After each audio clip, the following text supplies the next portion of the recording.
નમસ્કાર, આપ જોવાનું શરૂ કરી ચૂક્યા છો ગુજરાત તકનો વિશેષ કાર્યક્રમ મંચ અને હું છું નિશિત રાજ્યગુરુ. આપને જેમ ખબર છે એમ દર અઠવાડિયે મંચમાં આપણે એક મહાનુભાવને ગેસ્ટને આમંત્રિત ન્યૂઝ રૂમમાં કરીએ છીએ અને ન્યૂઝ રૂમમાં તેમની સાથે ઇન્ટરવ્યૂ કરીએ છીએ. આજના મંચના ગેસ્ટ છે ભાજપના પ્રખર પ્રવક્તા, ભાજપના નેતા અને એક સમયે કોંગ્રેસના નેતા રહી ચૂકેલા જયરાજસિંહ પરમાર. જયરાજસિંહ, ખૂબ સ્વાગત છે ગુજરાત તકના મંચ કાર્યક્રમમાં. સૌથી પહેલો સવાલ, મને હું ખોટો ના હોઉં તો લગભગ સવા બે વર્ષ જેવું થયું છે તમે ભાજપમાં આવ્યા. ફેબ્રુઆરી 2022 જો હું સાચો હોઉં તો 22 અને લગભગ હવે એક વિધાનસભા જતી રહી છે ને એક લોકસભા પણ ગઈ.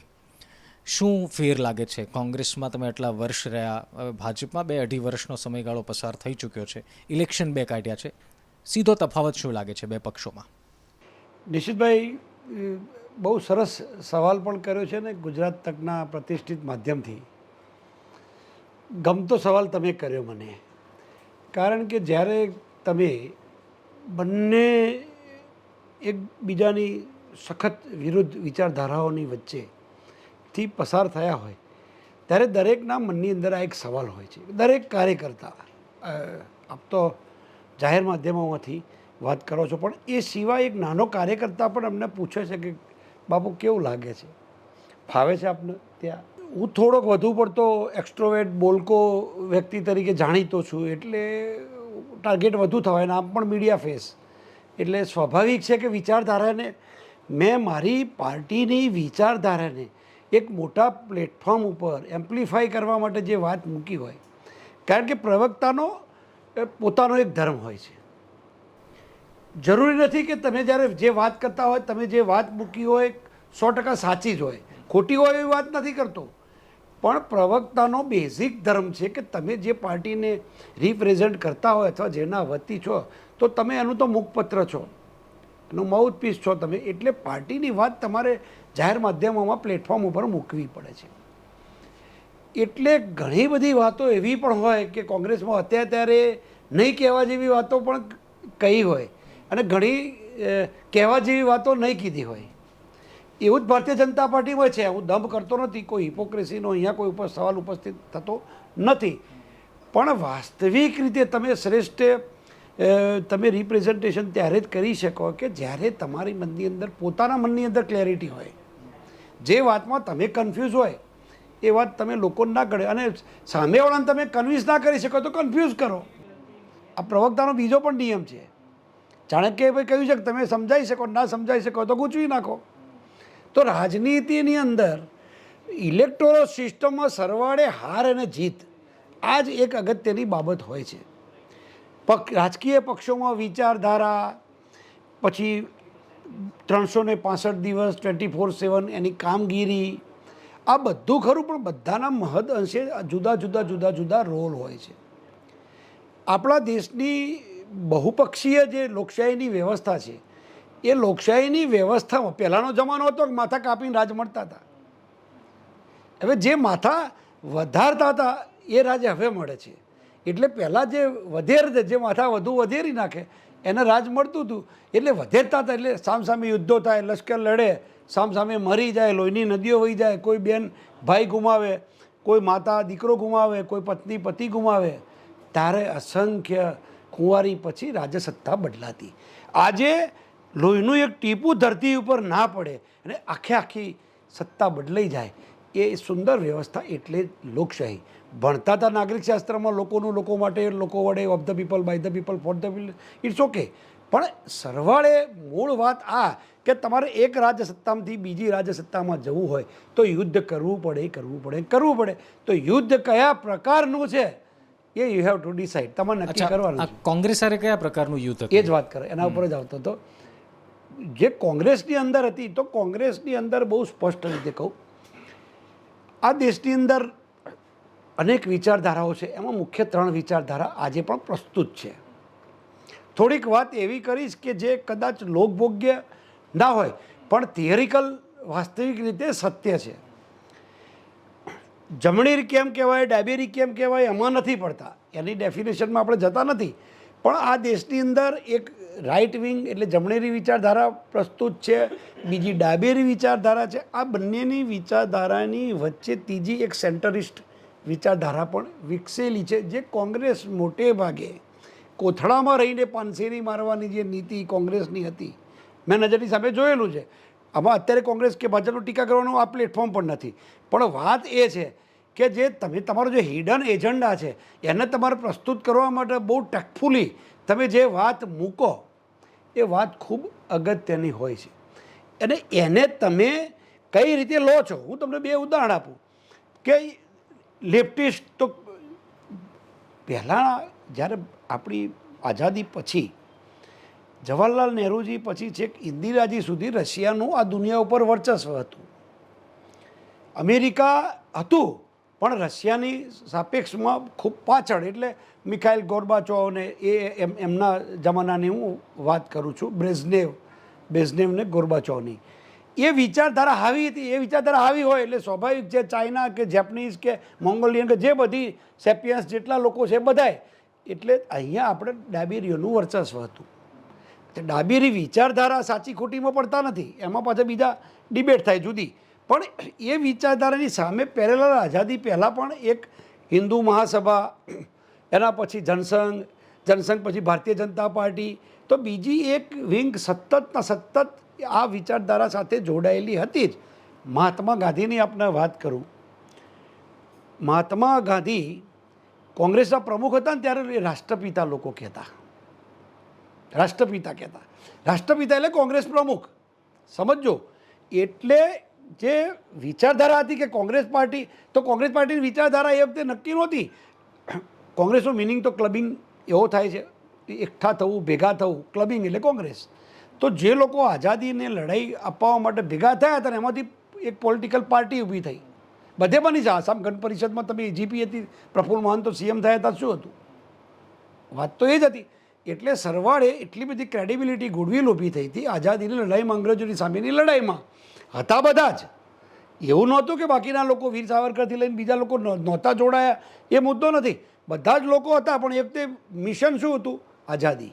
તો આઝાદી મળે તો એના માટેની જે વિચારધારાઓ, એ વિચારધારામાંથી જ્યારે શરૂઆતમાં આવે ત્યારે કોંગ્રેસ અને હવે ભારતીય જનતા પાર્ટી, આ બે વાત એટલા માટે મેં કરી કે બંનેની વચ્ચે ખૂબ મોટો તફાવત છે. તફાવતની અંદર કોંગ્રેસની અંદર પણ secular, pseudo secular, left, centre અને એક્સ્ટ્રીમ લેફ્ટ આટલા ભાગ છે. ભારતીય જનતા પાર્ટીમાં હોય, ભારતીય જનતા પાર્ટીમાં વાજપેયીજી હતા તારો ઉદારમતવાદી લોકો કહેતા હતા ને, ખ્યાલ આવ્યો મારી વાત? એટલે હાર્ડ લાઈન તમે હાર્ડકોર તમારી વિચારધારા ધરાવો છો, એક વર્ગ છે તો એ રેખાઓ તો ખેંચાવાની જ છે. એ વિચારધારાની અંદર બંનેની વચ્ચેનો જે તફાવત છે એ તફાવતમાં ઘણો બધો અહીં આવ્યા પછી ત્યાં તો ત્યારે મને સાચું જ લાગે. નિશિતભાઈ, તમે સામે બેઠા છો તો મને તમારી દિશા જુદી છે, મારી દિશા જુદી છે. તમને ચગડો દેખાય તો મને નવ દેખાય છે, વાત એક જ છે. પણ ઘણી એવી વિચારધારા હું આપના માધ્યમથી આજે પહેલી વખત કહું છું કે એવી અનેક ઘટનાઓ છે કે જેમાં જે તે વખતે મને કોંગ્રેસ સાચી લાગતી હતી, આજે ખોટી લાગે છે. એવી ઘણી વાતો છે જેમાં ભારતીય જનતા પાર્ટી એ વખતે સાચી લાગતી હોય અને આજે ખોટી પણ લાગતી હોય. એવા એક્ઝામ્પલ દાખલા તરીકે તમે કોઈ પણ ઘટના છે રામ જન્મભૂમિની, કોંગ્રેસ સતત દાવો કરે કે અમે તાળા ખોલ્યા, 89ની અંદર રાજીવ ગાંધીએ એના નેસના તાળા ખોલ્યા, પૂજારે શરૂઆત થઈ. વિવાદમાં પડતા નથી રીતે એ પણ પાછો 2-4 પુસ્તકો લખાય એટલો વિવાદ છે અને ખ્યાલ પણ છે મને. પણ એ સિવાય તમે ડબલ સ્ટાન્ડર્ડ તમારા કેમ છે? તમે એક બાજુ કહો તમે તાળા ખોલ્યા, તમે એક બાજુ દાવો કરો કે જે નરસિંહરાવજી વખતે બાબરી ડિમોલિશન થયું 92માં, 6 ડિસેમ્બર 1992, બાબરી મસ્જિદ પાડી દીધી. આ બધા વિવાદોની વચ્ચે તમે સોફ્ટ હિન્દુત્વમાં શેના માટે? તમે પોતે જ એમ કહો છો કે સોફ્ટ હિન્દુત્વ. વાસ્તવિક રીતે જેના બાપે તાળા ખોલ્યા હોય તેમનો દીકરો શું કામ મંદિરના એમાં ના ગયા, પ્રાણ પ્રતિષ્ઠામાં કેમ ના ગયા? કારણ શું આપે છે? 2 કારણો. એક કારણ એવું આપે કે શંકરાચાર્યજીએ કહ્યું કે મંદિર અધૂરું છે. સમજો મારી વાત. ચલો એને માનક આધાર માની લઈએ કે સાચા છે, તો પાર્લામેન્ટ ક્યાં અધૂરી હતી? પાર્લામેન્ટમાં કેમ ના ગયા? એનો મતલબ તમને ભાજપ દ્વેષ છે, તમને સત્તા દ્વેષ છે. પાર્લામેન્ટ ક્યાં અધૂરી હતી? સેન્ટ્રલ લિસ્ટ અધૂરું નહોતું તો પણ એમાં બહિષ્કાર કર્યો જ તો ને. તો તમે બહિષ્કાર કર્યો, તમે વિપક્ષ તરીકેની ભૂમિકામાં બહિષ્કાર કરી રહ્યા છો, રામની વાત નથી. એટલે તમે જે દાવા કરો છો એટલે એવું થયું કે પિતા ધર્મ પણ ના નિભાવ્યો. નહીં રાહુલ ગાંધીએ, જો રાજીવ ગાંધીએ તાળા ખોલ્યા છે તો તમારે નિભાવવાનો જ હતો. આ તો મેં એક મુદ્દો કીધો, આમાં ક્યાંય ધર્મ આધાર નથી. આક્ષેપ થાય છે ભારતીય જનતા પાર્ટી ઉપર કે ભારતીય જનતા પાર્ટી ધર્મની રાજનીતિ કરે છે, તો કોંગ્રેસ પણ જાતિવાદની રાજનીતિ કરે જ છે. તમે બે જગ્યાએ સીબીઆઈની તપાસ સોંપો કે ધર્મનો કોઈ ઇસ્યુ હોય, ધર્મનો કોઈ પણ ઇસ્યુ હોય ને સીબીઆઈની તપાસ સોંપો, કૂતરા સૂંઘતા સૂંઘતા સૂંઘતા સૂંઘતા કમલમ જ પહોંચે. અને જાતિવાદ હોય તો એના કૂતરા સૂંઘતા સૂંઘતા પીસીસી પહોંચી જાય, કોંગ્રેસ કાર્યાલય જાય. વાસ્તવિકતા, ધરાતલ પર વાસ્તવિકતા આ છે. તો કોંગ્રેસ સ્પષ્ટ રીતે ત્યાં ચર્ચા થતી કે ધર્મનું મારણ જાતિવાદ છે, અને છે, વાસ્તવિકતા છે જ. પાટીદાર આંદોલન થયું, કોંગ્રેસનો ફાયદો જ થાય. આ દેશમાં કેટલીક વાતો માત્ર ભાજપના પ્રવક્તા બનીને વાત કરું છું એવી વાત નથી. આ દેશની અંદર કોઈ પણ જાતિવાદી આંદોલન એ હંમેશા ભારતીય જનતા પાર્ટીને નુકસાન જ કરે, અને કોઈ પણ ધર્મનો મુદ્દો આવે તો કોંગ્રેસને નુકસાન થાય. આ બહુ સ્પષ્ટતા સાથે વગણ ખેંચેલી રેખાઓ છે જે દેખાતી નથી. સમુદ્રમાં પાણીમાં આપણે લાકડી મારીએ તો રેખા નથી, પણ રેખા સ્પષ્ટ ખેંચેલી છે, અને એ રેખાની વચ્ચે બધાએ રમ્યા કરવાનું છે. તમે જે મને પ્રશ્ન પૂછ્યો આટલો લાંબો જવાબ ત્યારે જ થાય, લાંબો થયો છે, પણ વાસ્તવિકતા આ છે કે આઈડિયોલોજી તો ખરી, પણ અલ્ટિમેટલી તમે લોકશાહીમાં તમારે સરવાળે લોકો માટે લોકો વડે જ કરવાનું. એટલે તમારે ઇલેક્ટ્રોલ સિસ્ટમમાં જવાનું, એનો અભિપ્રાય લેવાનો, સિક્કો મારવાનો. તો સિક્કો ત્યારે જ મારે જ્યારે તમારી વાત 5 વર્ષ સુધી તમારી નીતિ, તમારા આયોગો, તમારી વિચારધારા, તમારી કામગીરી, તમારા લેખાજોખા આ બધું નક્કી થાય.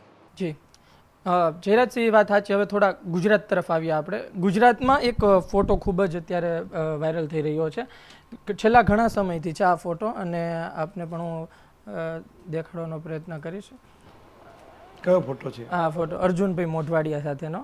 અર્જુનભાઈ ભારતીય જનતા પાર્ટીમાં જોડાય છે. અનેક સમાચાર સામે આવે છે કે હુકમનો એકો પડદા પાછળ ખેલાડી જયરાજસિંહ પરમાર છે. શું કહેશો?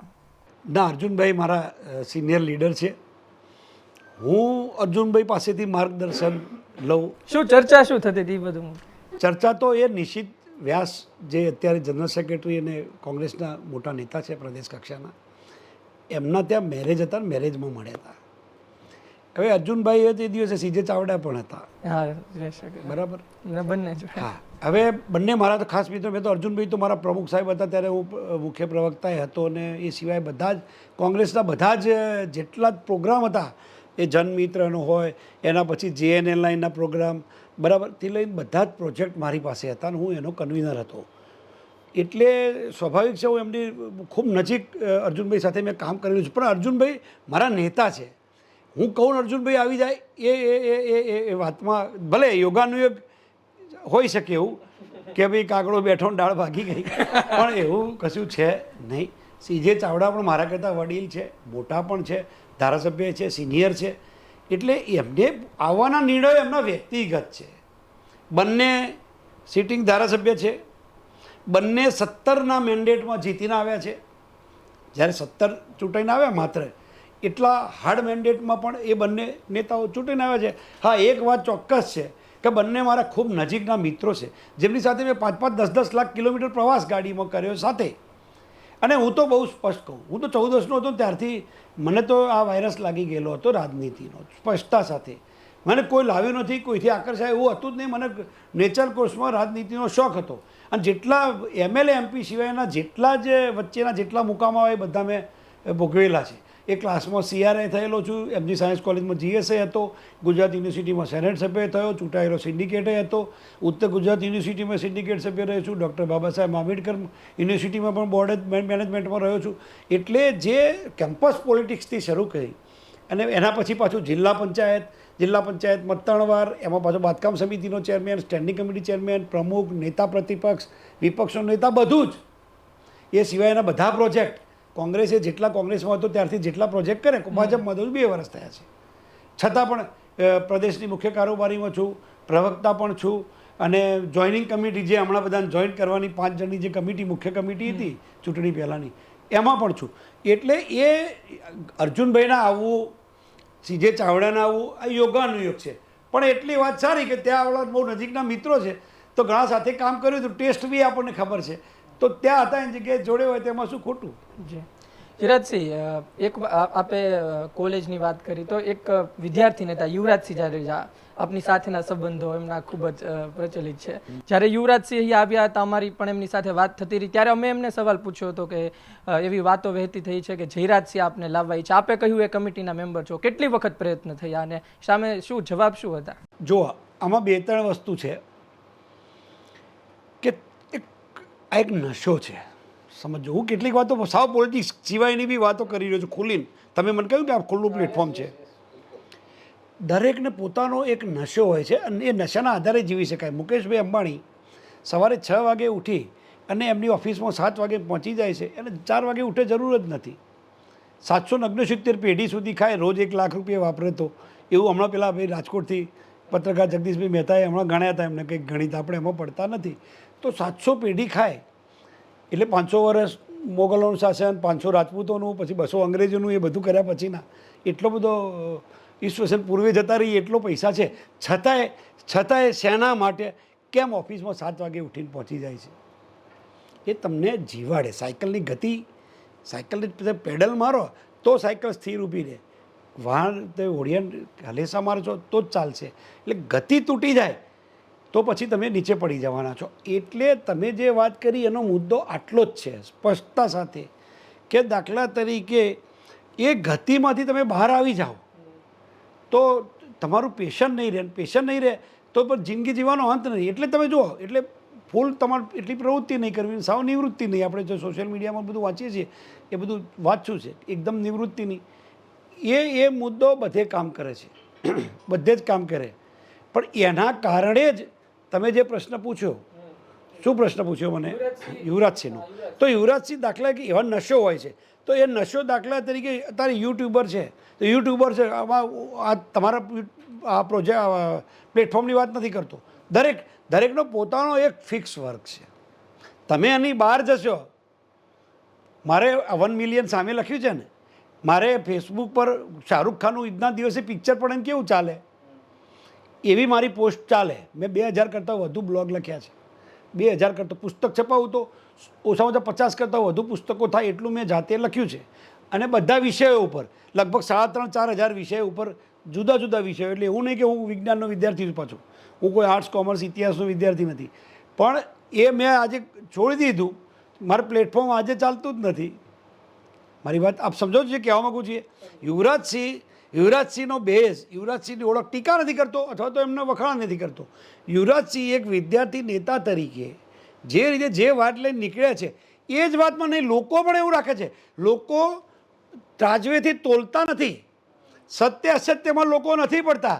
લોકોને અમારી વિચારધારા, જયરાજસિંહ ખૂબ સારા હતા પ્રવક્તા, પણ તો અમારી વાત કરે તો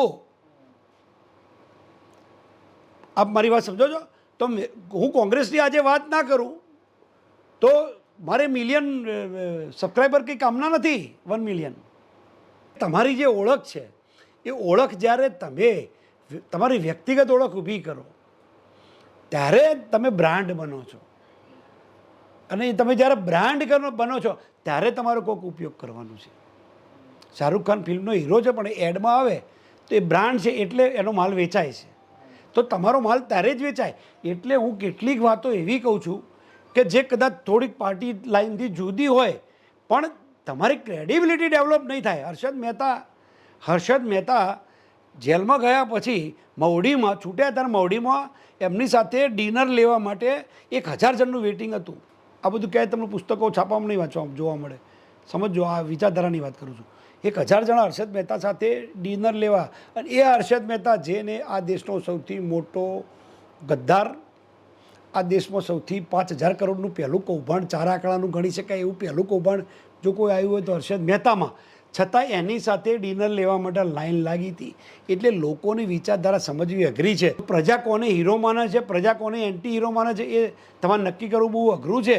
કારણ કે એની જે ક્રેડિબિલિટી છે જૈન કે વણિક સમાજની તો એ ઊંચી છે, સામાજિક પ્રતિષ્ઠા ઊંચી છે. તો સામાજિક પ્રતિષ્ઠા ઊંચી છે એટલે એના આખી સમાજની પ્રતિષ્ઠા ખૂબ ઊંચી છે. કોઈ દરબારનો દીકરો પોલીસ સ્ટેશનમાં જઈને ફરિયાદ કરે કે મને વાણિયાએ મારે કોઈ ના ફરિયાદ જ ના લે કે એવું હતું છે, તો છાપ શું કામ? મારી વાત સમજાય? તો પરસેપ્શન કામ કરે. Facts doesn't work, perception does. સ્વીકૃતિ છે તો યુવરાજસિંહની સ્વીકૃતિ વિદ્યાર્થી નેતા તરીકે છે, પણ કેવા એમના પ્રશ્નો નહીં. પછી એ એમ કહે છે કે ભાઈ આપણે સવારે 7 વાગે ઉઠવાનું, પછી આપણે 8 કલાક ભણવાનું, તો કોઈ નહીં માને. પેપર બંધ રાખવાની પરીક્ષાનું આંદોલન કરો તો જ ચાલે, જનરલ ઓપ્શનનું આંદોલન કરો તો ચાલે, પરીક્ષા આપવાનું આંદોલન કરો તો ચાલે નહીં.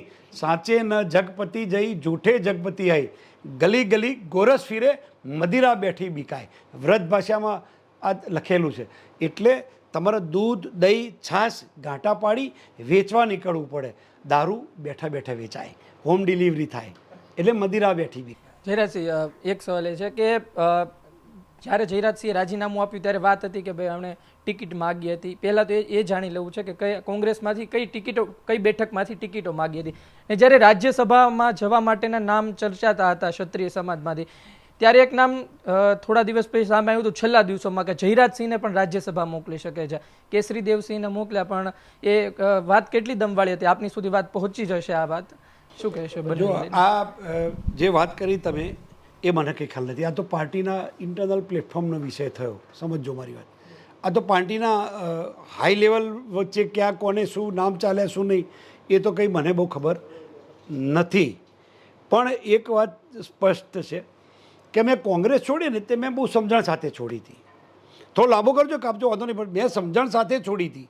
મેં એવા સમયે છોડી કે મને કોઈ ગદ્દાર ના કહે.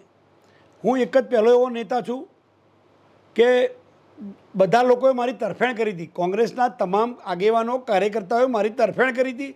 બધા જ નેતાઓ અર્જુનભાઈ સહિત શક્તિસિંહ ગોહિલ સાહેબથી લઈને તમામ લોકોએ મારી તરફેણ કરી હતી કે જયરાજસિંહ ના જવા જોઈએ, સારા નેતા છે.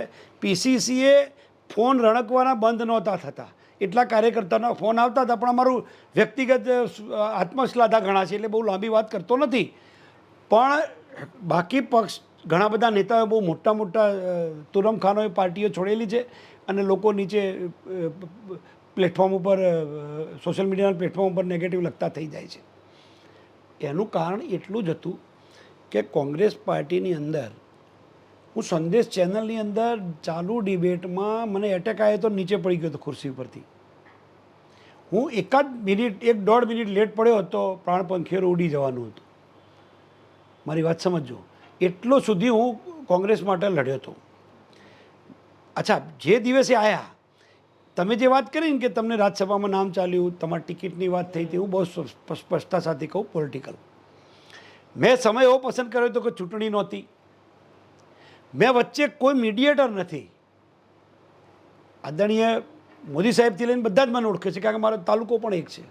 મારો તો વડનગર તાલુકો, મારો ખેરાલુ તાલુકો એક જ છે. મારી વિધાનસભા સીટ પણ એ છે. આદરણીય મોદી સાહેબ મુખ્યમંત્રી હતા ત્યારે હું 3 વખત પદાધિકારી ત્યાં રહ્યો છું. હું બાંધકામ સમિતિ ચેરમેન હતો. મોદી સાહેબ હતા ત્યારે હું સ્ટેન્ડિંગ કમિટી ચેરમેન મહેસાણા જિલ્લાનો, એમના પોતાના વતનના જિલ્લાનું, એટલે શંકરસિંહ વાઘેલા, આનંદીબેન અને મોદી સાહેબ એમના જિલ્લાનો હું સ્ટેન્ડિંગ કમિટી ચેરમેન હતો. પછી જિલ્લા પંચાયત પ્રમુખ રહ્યો અને વિપક્ષનો નેતાએ રહ્યો છું. ને એમના ટેન્યુરમાં જ મોદી સાહેબના જે 12 મહિના, તે 12 વર્ષ એટલે 13 વર્ષની અંદર 2-3 મહિના ઓછા જે છે એ ટેન્યુર દરમિયાન હું જિલ્લા પંચાયતમાં રહ્યો જ છું. છતાંય ક્યારેય હું એક વાત એમની પ્લસ પોઈન્ટ કહું, ક્યારેય મોદી સાહેબ બાયસ થયા નથી. ક્યારેય એમને હું વિપક્ષમાં આવ્યો મને લાગ્યું નથી. જેટલું મહત્ત્વ નીતિનભાઈ પટેલ પ્રભારી મંત્રી હતા કલેક્ટર માને એટલું અમારું માનતા. અને ગુજરાતમાં એક વસ્તુ એવી બતાવજો કે જેના કારણે કોઈ નેતાને ગમે તેટલું, નરેન્દ્ર મોદી સાહેબનો કેટલો વિરોધ, એના ઉપર એક ડિબેટ થશે, કરજો તાર કર્યું હોય ત્યારે એના ઉપર આપણે વાત કરશું. પણ એ કશું ના લેવું પડે, ચર્ચા ના થાય એટલે મેં એવો સમય પસંદ કર્યો હતો અને ભારતીય જનતા પાર્ટીમાં આવ્યો. ભારતીય જનતા પાર્ટીમાં આવે ત્યારે ભાજપનો એક સ્પષ્ટ નિયમ છે કે તમે સિટિંગ MLA છો અને તમે છોડીને આવો છો તો તમને ટિકિટનો પ્રોમિસ આવે. બાકી મેરિટના ગુણદોષના આધારે મેરિટ પર તમે આવતા હોય તો ગમે ત્યારે આવ્યા હોય, આગલા દિવસે આવ્યા હોય, પણ તમે જીતતા હોય તો winnability is the only criteria for the electoral system. આ બેઝિક વાત સમજીને ચાલો. જીતા વહી સિકંદર એટલે કહેવાય છે. મારી વાત સમજો છો? તો એ સમયે ટિકિટ કે નહીં ટિકિટનો મુદ્દો હતો. એનાથી આગળ કહું, મારો જે શોખ છે એ ધારાસભ્ય સંસદ સભ્ય થવાનો નથી. મને જે બેઝિક શોખ છે એ મારો સંતોષ થાય છે, નેતા થવાનો શોખ છે.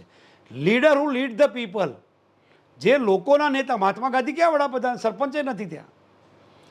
મહાત્મા ગાંધી જીવનમાં સરપંચ નથી થયા, તો એ આજે એ રાષ્ટ્રપિતા છે જ. એટલે તમે નેતા થાવ એ અગત્ય, અને નેતા તો જ ટકી રહેશો. Survival of fittest and struggle for એક્ઝિસ્ટન્સનો નિયમ તો જ લાગુ પડશે. તમે આ કટથ્રોટ કોમ્પિટિશનમાં ઉત્તમ નહીં સર્વોત્તમ થવું પડશે તમારે. એટલે ડાર્વિનનો જે આજથી 1500 વર્ષ પહેલાં જે ડાર્વિને આપ્યો છે પ્રિન્સિપલ કે સર્વાઈવલ ઓફ ફિટેસ્ટ, ફિટ નહીં, ફિટર નહીં, ફિટેસ્ટ સુપરલેટિવ ડિગ્રી છે.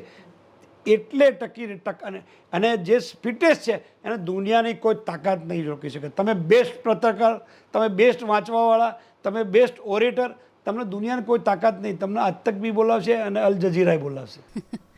તમે ખૂબ સારી વાત કરી કે leader who lead the people. સમય બડા બલવાન. કોંગ્રેસમાં ખૂબ જ આક્રમક અંદાજમાં અમે તમને જોતા આવ્યા હતા, અને હવે 2 વર્ષમાં એ જયરાજભાઈ અમને જોવા ક્યાંય નથી મળ્યા. ભારતીય જનતા પાર્ટીમાં આવ્યા પછી એવું શું થયું કે જયરાજભાઈ બદલાઈ ગયા અને એ તેવર એમનો જતો રહ્યો? ના, એવું કહું સૌમ્યા સિંહ, એક વાત કહું આપને. પ્રશ્ન બહુ સરસ છે કે ગુજરાતની 7 કરોડની જનતાના જેટલા લોકો કદાચ મને ઓળખતા છે બધાના મનમાં પ્રશ્ન આ છે. પણ એમાં મેં એક વાત બહુ સ્પષ્ટ કહું કે દરેકની વ્યક્તિની અંદર પોતાની એક છબી હોય છે, એની ઓળખ હોય છે, બ્રાન્ડ જે કહ્યું એ જ વાત. હવે તમે પ્રવક્તા થવું હંમેશા વિપક્ષના પ્રવક્તા સારા લાગો. આજે હું ભારતીય જનતા પાર્ટીના પ્રવક્તા તરીકે પણ કહું છું, એન્ડોર્સ કરું છું કે તમે MLA મંત્રી હોય તો તમે સરકારના તમે સરસ લાગે. જે પોલીસ એમને ઉચકીને ડબ્બામાં નાખી દેતી હતી એ પોલીસ અત્યારે બુકે આપે છે. પણ અમે તમારા પાસે લિમિટેડ વર્ડ્સ આવી ગયા ને. પણ એનું કારણ કહું કે અહીંયા સત્તા હોય, ભારતીય જનતા પાર્ટી શાસનમાં છે. શાસનમાં છે એટલે 50% કામ અથવા તો જવાબ એ સત્તાધીશોએ આપવાના. એટલે કે જે રૂલ કરે છે, દાખલા કે ગુજરાત સરકારનો કોઈ પણ ઇસ્યુ આવ્યો, એક્ઝામ્પલ હમણાં એક ઇસ્યુ આવ્યો દાખલા કે રાજકોટનો, તો સરકારી પ્રવક્તા ઋષિકેશભાઈ છે એ બોલે ને. એક કામની વહેંચણી છે, ક્લાસિફિકેશન ઓફ વર્ક છે, તો એ તો કામની વહેંચણી વ્યવસ્થાનો એક ભાગ છે. એનાથી બીજી આગળ વાત કરું, વિપક્ષમાં તો સવારે ઉઠીને સીધા પથરા જ નાખવાના ને, ગમે તે વાગે. અહીં જવાબદારી સાથે કહેવું પડે, મારે કોઈનો બચાવ કરવો છે, મારે ચલો એક પણ વસ્તુનો મારે બચાવ કરવો છે, તો મારે સ્પષ્ટતા સાથે કે ક્યારે કામ કર્યું, કઈ ગ્રાન્ટ હેઠળ કર્યું, કઈ યોજના હેઠળ કર્યું, કઈ તારીખે ઓર્ડર આપ્યો, ટેન્ડરિંગ સિસ્ટમ શું છે, L1 હતા કે નહીં, આવ્યા પછી એની ટેકનિકલ બીડ ઓકે હતું કે નહીં, પ્રાઇસ બીડ ઓકે. તો આ બધી પ્રક્રિયા મારે જવાબ આપવા માટે ડેટા જોઈએ. અને બીજું કહું એ આ ડિસ્ક્રિપ્ટિવ તો ક્યાં કોઈને ગમે છે, લોકો તો આમ ચટાકો જોઈએ. એટલે તમને જેટલી મજા ખીચડી કઢીમાં ને દાળ ભાતમાં આવે એના કરતાં ત્યાં પાણીપુરીમાં કેવી મજા આવે છે. એટલે શાંત અને સૌમ્ય તમે થઈ ગયા છો. સૌમ્ય હું નથી થઈ ગયો. મારો રોલ એવો છે. અમિતાભ બચ્ચન એક ડોન હોય ત્યારે એ જુદો હોય અને એક પોલીસ અધિકારી તરીકે જુદો હોય છે. તો મારો રોલ અત્યારે ભારતીય જનતા પાર્ટીના પ્રવક્તા તરીકે છે. હું એટલો જ એગ્રેસિવ છું, પણ પ્લેટફોર્મ જે છે એ પ્લેટફોર્મમાં બચાવની ભૂમિકામાં છું. રોલની આપ વાત કરી રહ્યા છો. ચૂંટણીઓ આવી રહી છે, જિલ્લા પંચાયતને બધી ચૂંટણીઓ હમણાં થોડા સમયમાં થશે. રોલ હશે એમાં જયરાજભાઈનો?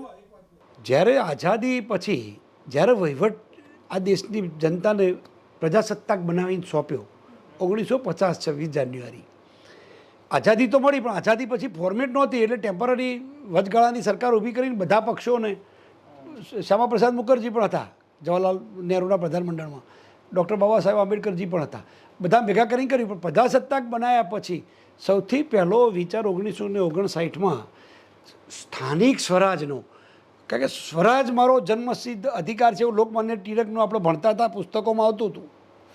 એટલે સ્વરાજ આઝાદી હર कैदी का ख्वाब होती है. કાલિયા પિક્ચરમાં ડાયલોગ બોલો પ્રાણ, ખબર હોય તો, આઝાદી હર कैदी का ख्वाब होती है. એનો મતલબ શું થયો કે દરેકને સૌથી પ્રિય વસ્તુ કઈ છે તો આઝાદી, સ્વતંત્રતા. તો આપણને એ સ્વતંત્રતા મળ્યા પછી જ્યારે આપણને વહીવટ સોંપ્યો 1950માં, એના પછી પહેલો વિચાર સ્થાનિક સ્વરાજનો આવ્યો. એ સ્થાનિક સ્વરાજ એટલે આ તમે જે વાત કરી એ ચૂંટણીઓની 1959 પછી 1963માં પહેલી વખત સ્થાનિક સ્વરાજનું માળખું રચાયું જવાહરલાલ નહેરુજી વખતે. એ સ્થાનિક સ્વરાજની અંદર પછી નક્કી થયું કે કેવી રીતે રાખવું. તો તમે લોકશાહીના જે 3 સ્તંભો છે, 3 પિલર, ચોથું પિલર મીડિયા, રેકોર્ડ ઉપર નથી પણ લોકશાહીનો ચોથો સ્તંભ એટલે મીડિયા એવું આપણે કહીએ છીએ. પણ વાસ્તવિક જે 3 પિલર છે એમાં પહેલી લેજિસ્લેચર એટલે વિધાયિકા, હિન્દીમાં બંધારણમાં એનું લખ્યું છે વિધાયિકા એટલે લેજિસ્લેચર એટલે વિધાનસભાની સિસ્ટમ આપણી, બરાબર.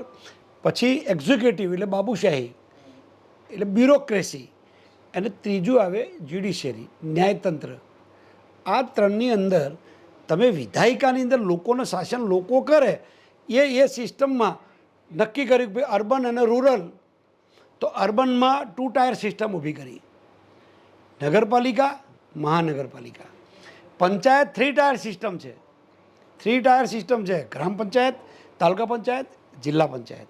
આના વહીવટ માટે એક સંચાલિકા નવું તંત્ર ઊભું કરવું પડ્યું. પોતાનો સ્ટેચ્યુટ બનાવ્યો, પોતાનો ધારો બનાવ્યો. એ ધારો 63માં બનાવ્યા પછી ધીમે ધીમે ધીમે ધીમે કાળક્રમે, જેમ કે તમને થોડી વાત કરું, સરપંચની ચૂંટણી ચૂંટાયેલા સભ્યો કરતા હતા. આ બહુ ઓછા લોકોને ખબર છે ને આપણા માધ્યમથી વાત જશે તો ખૂબ ઊંડાણ સુધી જશે. પહેલાં સરપંચની ચૂંટણી ચૂંટાયેલા સભ્યો કરતા હતા, પછી એમાં કાળક્રમે સુધારા આવે ને. સમયાંતરે આપણી આસપાસની બદલાતી પરિસ્થિતિ પ્રમાણે સજીવો અનુકૂળ થવા પ્રયત્ન કરે છે. આવી વ્યાખ્યા અમે ભણતા હતા વિજ્ઞાનમાં. અને જે અનુકૂળ થતા નથી તે ઘસાઈને નાશ પામે છે. ડાયનોસોર પ્રાણી શ્રેષ્ઠ ઉદાહરણ. હેનરી સેન્ડો ઘડિયાળ, HMT ઘડિયાળ, એમ્બેસેડર ગાડી, STD PCO platform, dot system ખોવાઈ ગઈ. એટલે કટથ્રોટ કોમ્પિટિશન, ગળું કાપ સ્પર્ધા જે છે એમાં એની અંદર આ સિસ્ટમ હતી. કાળક્રમે સુધારા આવે. એમાં 73માં સુધારાથી 1993માં પંચાયત ધારો બનાવ્યો. એ ધારા હેઠળ આ ચૂંટણીઓ થવાની. એ જે ચૂંટણીઓ થવાની એમાં તમે મને પૂછ્યું કે તમારો શું રોલ હશે, તો બહુ કોઈ રોલ અમારો ભારતીય જનતા પાર્ટીમાં બધા રોલ નક્કી જ હોય છે. ભારતીય જનતા પાર્ટીમાં નરેન્દ્રભાઈ મોદી સાહેબથી લઈ અને તમામ નેતાઓ એ પેજ પ્રમુખ પણ હોય છે, મતદાર પણ હોય છે, બૂથના મેનેજમેન્ટ પણ હોય છે. હું એમને તમને થોડું તૈયારીની વાત કરું તો દાખલા તરીકે ગુજરાતની અંદર 3 થી 3.5 કરોડ મતદારો છે. વસ્તી ભલે 7 કરોડની, મતદારો 3.5 કરોડ મતદારો છે. એમાંથી 2.5 કરોડ મતદારોનો મેં સંપર્ક કર્યો છે. 2.5 કરોડ મતદારો એટલે 50 લાખ પરિવારો થાય. એક પરિવારમાં 5 મત એવરેજ, કોઈમાં 4 હોય, કોઈમાં 6 હોય, એવરેજ 5 મત. ઇલેક્શન કમિશન ઓફ ઇન્ડિયાના થંબ રૂલ પ્રમાણે. એટલે 50 લાખ પરિવારનો ભારતીય જનતા પાર્ટીએ સંપર્ક કર્યો છે. 54,000 બૂથ ઉપર અમારી જોડે વ્યક્તિઓ છે. કોંગ્રેસને પૂછજો, ખબર નહીં હોય. ચૂંટણી પંચમાંથી ડેટા એ નહીં લાયા હોય. સમજજો મારી વાત. આ તો હજુ વડવાઓનું પૂર્ણ તપસ છે એટલે મત નીકળે છે. બાકી જો વહીવટના આધારે મત લેવાના હોય ને તો એ બી ના નીકળે, ખાલી વાતો કરે. ભારતીય જનતા પાર્ટી પાસે પોતાનું નેટવર્ક, 2.5 કરોડ મતદારોનો સંપર્ક, એના પછી 50 લાખ પરિવારોને 1 to 1 કોન્ટેક્ટ કરવાનો. આઈ કોન્ટેક્ટ, દરરોજ આઈ કોન્ટેક્ટ થાય 10,000 લોકોનો. CR પાટીલ સાહેબની સભાઓ 10,000 લોકોની ચૂંટણી વખતે 5-5, 7-7 સભાઓ થાય એક બાજુ. અને કાર્પેટ બોમ્બાર્ડિંગ ચાલે, કાર્પેટ તાકાતથી પ્રચાર ચાલે. અમિત શાહ સાહેબની સભાઓ જુદી ચાલતી હોય, CR પાટીલ સાહેબ જુદી ચાલતી હોય, બીજા બધા સેલિબ્રિટીઝ, એના લીડર્સ બધા જુદા, મુખ્યમંત્રીઓ જુદા, પાર્ટીનું નેટવર્ક જુદું, સરકારના પ્રોગ્રામ જુદા, લાભાર્થી મિશનો જુદા, one day one district program જુદો. આ બધાના ભાગ રૂપે નિશિતભાઈ 12,785 શક્તિ કેન્દ્રો એટલે મતદાન મથકો અને ભારતીય જનતા પાર્ટી શક્તિ કેન્દ્રો કહે છે 12,785 શક્તિ કેન્દ્રો છે ગુજરાતમાં, બરાબર. એના પછી 74 લાખ પેજ સમિતિ. આ નેટવર્ક ક્યાં કોની પાસે છે મને સમજાવો તો. ખાટલાની પેલી પાર્ટી ભરીએ ને આમ ક્રોસ, એવું નેટવર્ક છે ભારતીય જનતા પાર્ટીનું. અને પછી આ બધું કર્યા પછી ઈવીએમ પર ઠીકરા ફોડવાના, કરવાનું કશું નહીં. ભારતીય જનતા પાર્ટી લોકોની વચ્ચે જવા માટે બહાના શોધે છે. સામાન્ય રીતે સરકારના પ્રોગ્રામો એર કન્ડિશન હોલોમાં હોય, ટાઉન હોલમાં હોય. સરકારે કાર્યક્રમ કરવાનો હોય તો જાગજમાળ હોય. સરકાર તો જાગજમાળ હોય, ગ્લેમર હોય, સાયરનો વાગતી હોય, પોલીસ બીજું ત્રીજું બંદોબસ્ત તંત્ર ખડે પગે હોય, તો ગ્લેમર હોય. એ ગ્લેમર છોડી અને અમે ગણાવ્યું એ ગ્લેમર છોડીને ગણાવ્યું ભાઈ. ભારતીય જનતા પાર્ટીનો કાર્યકર આમ કોલર ઊંચા રાખીને જીતવાની વાત કરે, પણ કાળો મજૂર છે, કાચી વેઠ કરે, કાચી વેઠ. એ કાચી વેઠ કરે તારે ભારતીય જનતા પાર્ટીનો માણસ સ્વર્ણિમ સંકુલમાં પહેલાં માળે ત્યારે જાય આમ બેલ મારી. એના માટે નીચે પરસેવો પાડવો પડે છે. અને એ કોંગ્રેસે નહીં, નહીંતર વિપક્ષ રોડ ઉપર હોય અને સરકાર ટાઉન હોલોમાં એર કન્ડિશન હોલોમાં હોય. ઉલટું છે, આખું પિક્ચર ઉલટું છે. આ કોંગ્રેસમાં તો મને દેખાતું નહોતું. મને એવું લાગતું હતું કે આ મસીકમાં જોરદાર સેટિંગ છે. અમે ફરીએ એટલે એનાય વર્તુળમાં ફરીએ, એના જ વર્તુળમાં, એટલે કોંગ્રેસ જીતે છે. કોંગ્રેસે દર વખતે એવું લાગે કે જીતી જાય. અને એકે વાર અમારી જિંદગીમાં, મને 54 વર્ષ થવાયા, જિંદગીમાં હજુ ભાજપમાં આવ્યા પછી ગુલાલ ઉડ્યો ને કોંગ્રેસમાં ગુલાલ કોઈ દાડો પડેલો તો ખભે. સતત બ્રહ્મા રહીએ. પછી હું મનીષ દોશી 2 જણા અમે હાર્યા છીએ અને જનતાનો ચુકાદો માથે ચડાવીએ છીએ એમ કરીને નિવેદનો કરીને ક્યાં જતા રહેવા. આ સિવાય કશું જ કોંગ્રેસમાં કરતા નહોતા. એનો મતલબ હું કોંગ્રેસની વિચારધારાની વાત નથી કરતો, પણ એની નીચેનું ખોખલું નેતાઓ બધા ડુપ્લિકેટ મોટાભાગના. આ તો શક્તિસિંહ ગોહિલ પ્રમાણિક વ્યક્તિ છે, હું જાહેરમાં વખાણ કરું છું. જી બાકી તો ત્યાં મેનેજમેન્ટ કોટા આવે, સેલ્ફ ફાઇનાન્સ કોટા આવે, પેડ સીટો આવે, જેમ કોલેજોમાં કેવી હોય. જી જયરાજસિંહ, ઈશારો કરું છું, ખબર પડે છે. એટલે જીતના રહસ્યો તમે પૂછાય એટલે કીધું આ. અને 1 કલાક કહું. અરે જયરાજસિંહ, અત્યારે એવી ચર્ચા ચાલી રહી છે કે જયરાજસિંહ પરમાર તેમના દીકરાને રાજકારણમાં આગળ વધારવા માટે કોંગ્રેસ છોડીને ભાજપમાં જોડાયા છે, તો આમાં તમારું શું કહેવું છે? જોરદાર વાત કરી. એક તો મારે એક જ દીકરો છે, બરાબર, અને એ પોતે જ બિલ્ડર છે. અત્યારે પણ 350 ફ્લેટની એની પોતાની કોઈ પણ ભાગીદાર વગર પોતાની સ્કીમ છે એની. અને આ 4થી સ્કીમ છે એની બિલ્ડર થઈ. એની ઉંમર હજુ 24 વર્ષ થઈ છે. સમજો મારી વાત. દીકરો ચૂંટાયેલો લો સેનેટ સભ્ય છે. હું કોંગ્રેસમાં હતો ત્યારે. તમે આખા ગુજરાતમાં કોઈ પણને પૂછો કે લોની અંદર લોકો ભણવા ક્યારે આવે. પહેલાં તો ગ્રેજ્યુએટ થયા પછી લો થાય, અથવા તો ઇન્ટિગ્રેટેડ લો થાય. લોમાં લગભગ સામેવાળી વ્યક્તિને ડિપોઝિટ જવાની બાકી હતી. 29 હતા અને આ બાજુ 100 વોટ હતા. લોના સેનેટમાં મારો દીકરો જાતે જ લોમાં સેનેટમાં ચૂંટાયો હતો, છતાંય એને રાજનીતિમાં કોઈ રસ નથી. એને રસ બિઝનેસમાં જ છે. અને બીજું કહું, હજુ બાપનો જ મેળ બરાબર પડ્યો નથી તો એનો ક્યાં પડવાનો. જયરાજ, બહુ એક તમે જ્યારથી આપણે વાત કરીએ છીએ ત્યારથી 2 તમે સારા એવા ઇંગ્લિશમાં બોલ્યા કે એક leader who leads the people અને એક બીજું છે ફેક્ટ્સ ડઝન્ટ વર્ક પણ પરસેપ્શન ડઝ. આ 2 વસ્તુ હવે તમે અત્યારે પણ આ ત્રીજી વખત કીધું કે મારો મેળ નથી પડ્યો. અને ઘણી વખત આપણે એવું કહેતા હોઈએ છીએ કે શોખ બડી ચીઝ છે. તમે વચ્ચે એવું કીધું મને નેતા બનવાનો શોખ છે, બરાબર, પણ આ બધા વસ્તુને જ્યારે હું ભેગી કરું તો એક તો પરસેપ્શન, એટલે એક તમે લીડર બની જાઓ, એટલે કે ધારાસભ્ય કે સાંસદ સભ્ય જે પણ બનવાનું શું સપનું છે તમારું એ જાણીશ. અને જો તમને એવું લાગે છે કે પરસેપ્શન ડઝ, તો પછી એક ધારાસભ્ય અને એક લીડર તરીકે લોકો સારી રીતના ટ્રીટ કરે અને તમે એને પણ સારી રીતના કાર્ય કરી શકો એવું તમને લાગે છે? જો આમાં બહુ સરસ વાત, બહુ મસ્ત, તમે એકદમ હેડલાઇન ડિફરન્ટવાળી વાત કરી. કારણ કે તમે ક્યારે વિચારધારા ક્રોસ થઈ જાય ખબર ના પડે એવો પ્રશ્ન છે. તમે 2 વસ્તુ, મેં પહેલાં સર્વાઈવલ ઓફ ફિટેસ્ટની વાત કરી. એ ફક્ત તમારી આવડત હોય તો તમને દુનિયાની કોઈ તાકાત રોકી ના શકે. અથવા તો તમે necessity is the mother of invention. તમે જરૂરિયાત બનો. સમજો હું જે વાત કહું છું એ. કોઈ પાર્ટીમાં કોઈને લઈ જતું નથી. કોન્ટ્રાવર્શિયલ વાત કરું છું. કોઈ લેવા આવતું નથી. કોઈએ આમંત્રણ પત્રિકાઓ લખી નથી. કોઈએ રાજનીતિમાં આમંત્રણ પત્રિકા લખી નથી કે જયરાજસિંહ તમે રાજકારણમાં આવો, અમારી સેવા કરો અને અમારો ઉદ્ધાર કરો. આવું કોઈએ આમંત્રણ અમને આપ્યું નથી. આ જાતે સ્વીકારેલો વ્યવસાય છે. રાજનીતિ જાહેર જીવન, જાહેર જીવન એ જાતે સ્વીકારેલો વ્યવસાય છે. તમારે આમદની એટલે ઘર ચલાવવા માટેની વ્યવસ્થા તમારે જાતે કરવાની. કમનસીબે છાપ એવી પડી, મથરાવટી મેલી થઈ, એના કારણોમાં પોતે જ છે રાજકારણીઓ. રાજકારણી પોતે જ છે એમની છાપ બગાડવા માટે. પોલીસ પોતાની જ છાપ બગાડે છે. અત્યારે લોકોને એવું લાગે પોલીસ પકડવા જ આવે, પોલીસ છોડાવવા આવી મગજમાં છાપ જ નથી. બાકી પોલીસ ખરેખર છે છોડાવવા આવે, પકડવા ના આવે. પણ છાપ કેવી છે? પોલીસ પકડવા આવે. એમ નેતાઓની, પોલીસની કે જે કોઈની, દરેકની પોતાની મથરાવટી મેલી કરવા માટે પોતાનો ભૂતકાળ, ઇતિહાસ અને કરેલા કાર્યો એની લોકો નોંધ લઈ અને એક પરસેપ્શન બનાવતા હોય છે. એટલે પરસેપ્શન વાસ્તવિકતાથી દૂર પણ હોઈ શકે, નજીક હોય, એક જ હોઈ શકે. આભાસી જેમ પેલું ફોકસ કરીએ ક્રોસ વાયર એમ પણ એક પણ હોઈ શકે.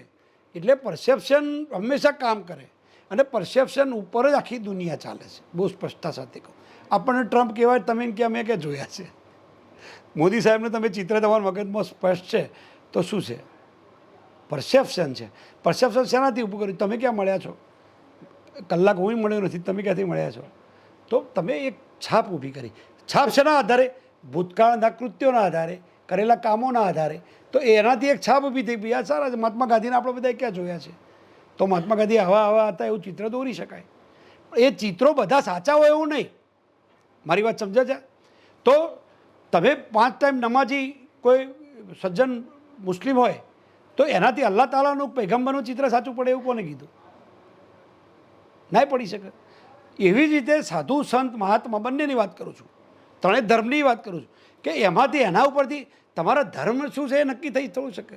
સાધુ, સંત, મહાત્માથી તમારો ધર્મ થોડો નક્કી થાય છે. તો જીવન જીવવાની રીત છે. તો પણ છતાંય તમને ધર્મ લાગે, તમને ધાર્મિક. પણ ધર્મ અને ધાર્મિકતાનો તફાવત છે. એટલો તફાવત પરસેપ્શન અને ફેક્ટમાં છે. એટલે પરસેપ્શન ઊભું થાય એના કારણે. અને સર્વાઈવલ ઓફ ફિટેસ્ટ તો એટલા માટે કહ્યું કે એ વાસ્તવિક જાતે તમારે આપણો અહીંનો યુવાન જે ટેકનોલોજીસ્ટ છે એને આખી દુનિયા બોલાવવાની જ છે. કારણ કે એના આવડે જ છે. હું તળાવમાં તરતા શીખ્યો છું, હું સ્વિમિંગ પુલમાં બધાને થકવી નાખું કારણ કે હું તળાવમાં તરતા શીખ્યો છું.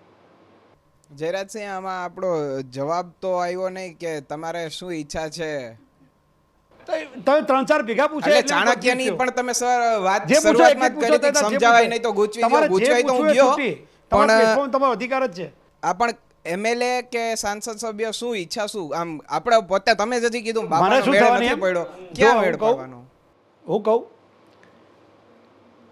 કોઈ પણ બાળક ઘોડિયામાં હોય ને અને જેને રાજનીતિમાં રસ હોય એને રાષ્ટ્રપતિ થવું હોય, આ એને બેઝિક શરૂઆત ત્યાંથી જ છે. અમારો તો દીકરો જન્મે એટલે રાષ્ટ્રપતિ થવા જ જન્મે છે. એવા ગુરુતા ગ્રંથિથી પીડાતો હોય, સુપિરિયરિટી કોમ્પ્લેક્સથી પીડાય કે હું રાષ્ટ્રપતિથી નીચું તો કશું ખપે જ નહીં. પણ બાકી પછી જે મળે નિશાન ચોક માપ, નહીં માપ નીચું નિશાન. વાત તો આટલી જ છે ને. તો તમે ગોલ તો મારે રાષ્ટ્રપતિ થવું જ છે. લો, રાષ્ટ્રપતિ થવું જ છે અને થવું જ જોઈએ ને. શેના માટે નહીં? એના માટે શું કરવું પડે? તો લાયકાત કેળવવી પડે. તો લાયકાત શું હોય? આટલી તો કેળવવી છે. તો પ્રમાણિકતા તો રાખવી છે. કાળી મજૂરી મહેનત કરવી છે તો કરવી છે. એના માટે તો લાયકાત, એના માટેના પેરામીટર્સ તમારે નક્કી કરી દેવાના શું કરવાનું છે. એટલે રાષ્ટ્રપતિ થવું છે. જી બાપુ, અગાઉ અમારા મંચ કાર્યક્રમમાં શક્તિસિંહજી ગોયલ આવ્યા હતા અને એને રાહુલ ગાંધીના 2 ઘોડા વિશે વ્યવસ્થિત એક્સપ્લેનેશન આપ્યું. અને એમાં એને વાત કરતાં કરતાં ત્રીજા એક ઘોડાની વાત કરી કે અમારી પાસે તો 2 ઘોડા છે, લગ્નના અને રેસના, પણ એ કે ભાજપ પાસે સર્કસના ઘોડા છે કે જેમાં એક લગામ ઘસો એટલે એ બેસી જાય. એટલે ત્યાં એને કહેવાનો મતલબ એવો હતો કે ત્યાં આંતરિક આઝાદી મળતી નથી. એટલે શું તમે શું કહેશો? ભાજપમાં જોડાયા બાદ તમને એવું લાગે છે કે સર્કસના ઘોડા સમાન છે? જો સરસ વાત કરી. એક વાત બહુ સ્પષ્ટતા સાથે કહું, શક્તિસિંહ સાહેબે શું કહ્યું એ મહત્વ નથી, પણ રાહુલ ગાંધીએ જે કહ્યું મેં જ્યારે 22 ફેબ્રુઆરીએ પાર્ટી જોઈન કરી, 17 ફેબ્રુઆરીએ મેં રાજીનામું આપ્યું હતું. 17/2/22ના દિવસે મેં રાજીનામું આપતી વખતે 3 પાનાનો એક પત્ર લખ્યો હતો. સર્ચ કરજો, નહીં હોય તો હું તમને મોકલી આપીશ. એ પાનાના પત્ર ખાલી કોંગ્રેસ વાંચી જાય ને તો એ સરકાર આવી જાય. મારી વાત સમજો, એમાં હું એમનો દિશાસૂચક નથી, હું કોલમ્બસ નથી, એટલે કોઈ ગેરસમજ ના કરતા. હું ત્યાં જ હતો. કમનસીબે ત્યાં શું છે, મોટાભાગે બધા શાદીના જ ઘોડા છે.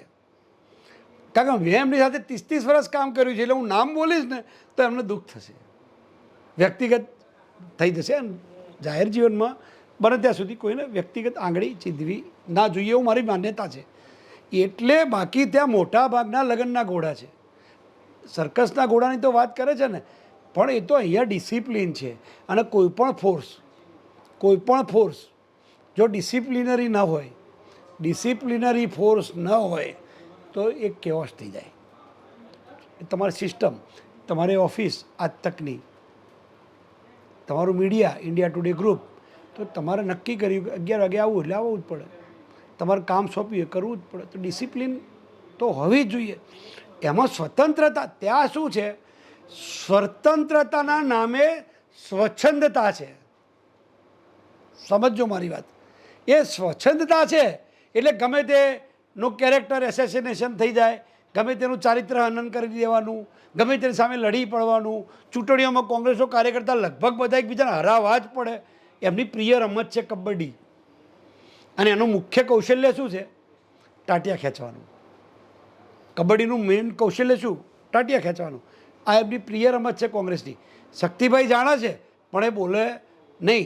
પણ રાહુલ ગાંધીએ જે ઘોડાની વાત કરી છે ને, એ તો મેં લેટરમાં ઓલરેડી કરી હતી કે તમે MLA MP સેન્ટ્રિક પાર્ટી છે કોંગ્રેસ છે, એ માત્ર ને માત્ર MLA MP centric party. Shaktisinh Gohil સાહેબને મારી ચેલેન્જ છે, હું કહું આપના માધ્યમથી. વ્યક્તિગત ચેલેન્જ એટલે વ્યક્તિગત નહીં, સમજો મારી વાત. રાહુલ ગાંધીમાં તાકાત હોય તો ભાવનગરનો તાલુકા પંચાયતનો મેમ્બર કે ટિકિટ શક્તિસિંહ પૂછ્યા વગર આપી બતાવે. આ લેજો તમે ખાસ. રાહુલ ગાંધીમાં તાકાત હોય તો ભરત સોલંકીને પૂછ્યા વગર આણંદમાં એક પત્તું હલાવી બતાવે, જો રાહુલ ગાંધીમાં તાકાત હોય તો. ઘોડા તો બહુ દૂર સુધીની વાત છે. જો એમનામ તાકાત હોય તો મધુસૂદન મિસ્ત્રીને પૂછ્યા વગર સાબરકાંઠામાં એક ક્રિયાશીલ સભ્યનો હોદ્દી બતાવે. મધુસૂદન મિસ્ત્રીને પૂછ્યા વગર રાહુલ ગાંધીમાં તાકાત હોય ને તો કરી બતાવે. તુષાર ચૌધરીને પૂછ્યા વગર સુરતમાં કરી બતાવે. સુબા છે, સુબાની મેલા છે. રાહુલ ગાંધી તો બહુ નાના પડે, ગોળીને પી જાય.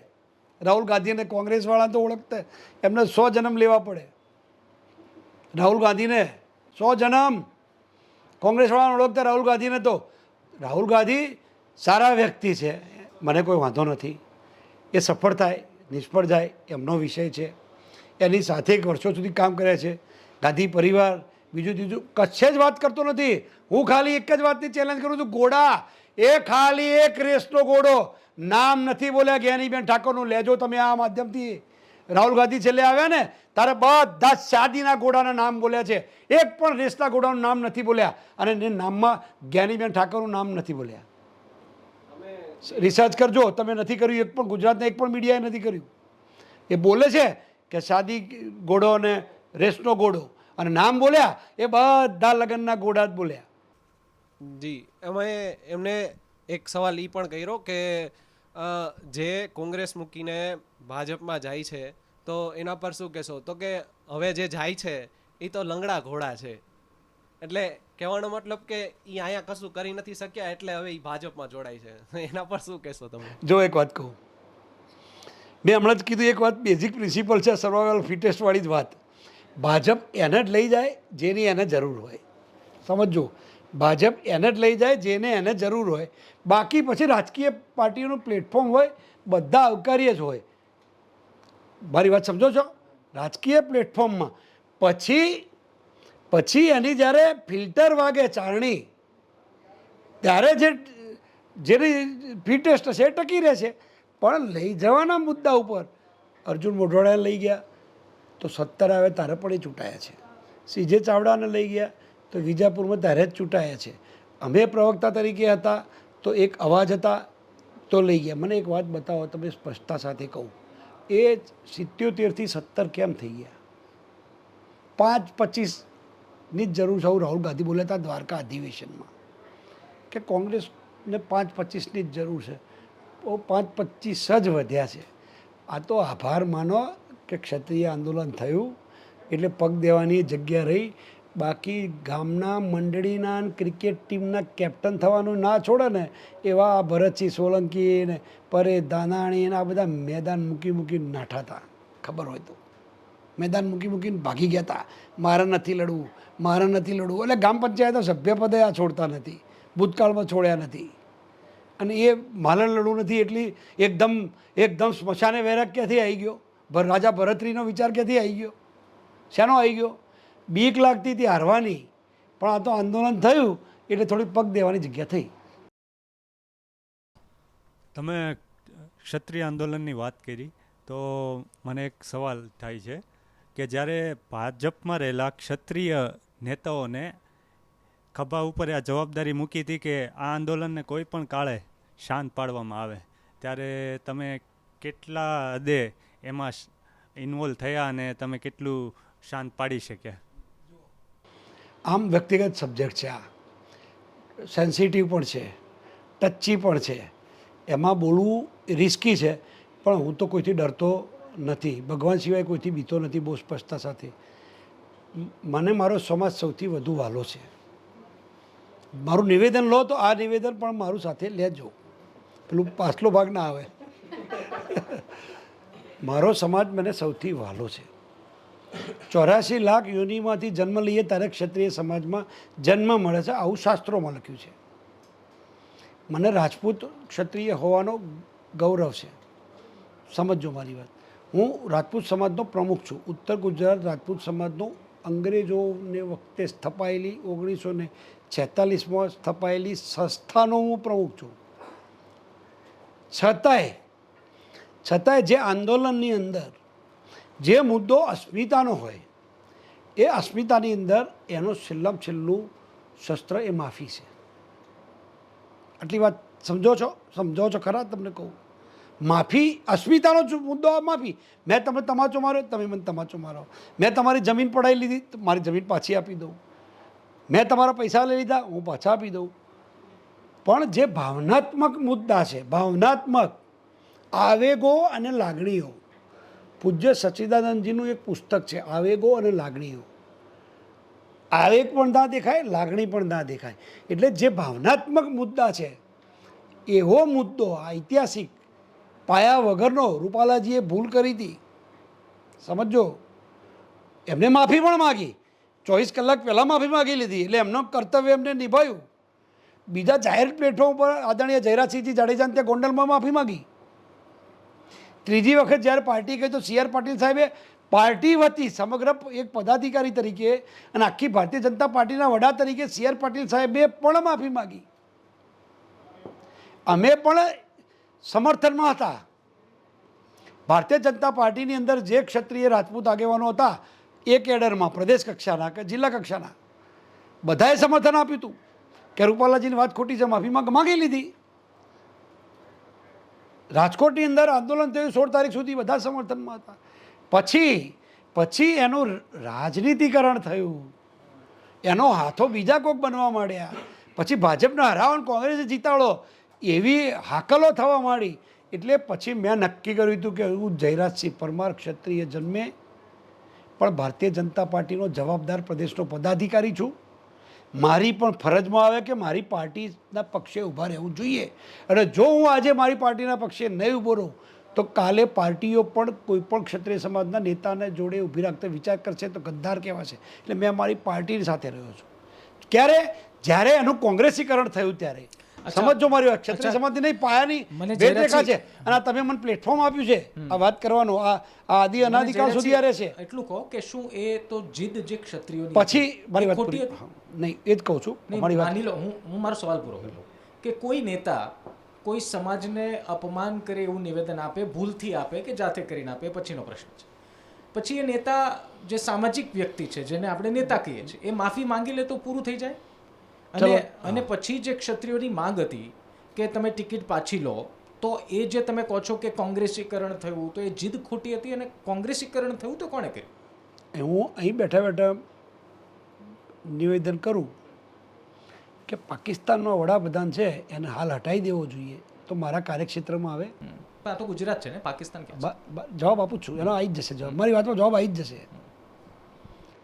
ક્ષત્રિય સમાજનું કાર્યક્ષેત્ર એ ભારતીય જનતા પાર્ટી કે કોંગ્રેસના કોનું મૂકવો કોનું નહીં મૂકવો એ ક્ષત્રિય સમાજનું કાર્યક્ષેત્ર નથી.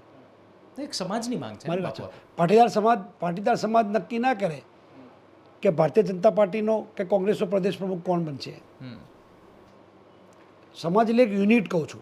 એટલે ક્ષત્રિય સમાજ, પાટીદાર સમાજ, કોળી સમાજ, આહિર સમાજ, કોઈપણ સમાજ એ રાજકીય પક્ષો સમાજને કારણે ના ચાલે. એનું પ્રતિનિધિત્વ હોય, એનું પ્રતિનિધિત્વ હોય. એ પણ કેમ હોય? લોકશાહીની અંદર એનું રિપ્રેઝન્ટેશન લાગે, જનસંખ્યાના આધારે પ્રતિનિધિત્વ હોય.